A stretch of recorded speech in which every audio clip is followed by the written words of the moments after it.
The National Weather Service in Milwaukee-Sullivan has issued a severe thunderstorm warning for Greene County in south-central Wisconsin, southwestern Rock County in south-central Wisconsin, until 2:30 a.m.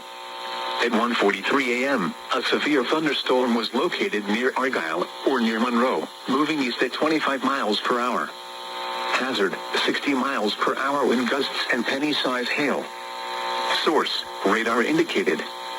Impact, expects damage to roofs, siding, and trees. Locations impacted include Monroe, Brodhead, Monticello, Albany, Magnolia, Browntown, Judah, Avon, and Jordan Center. For your protection, move to an interior room on the lowest floor of a building.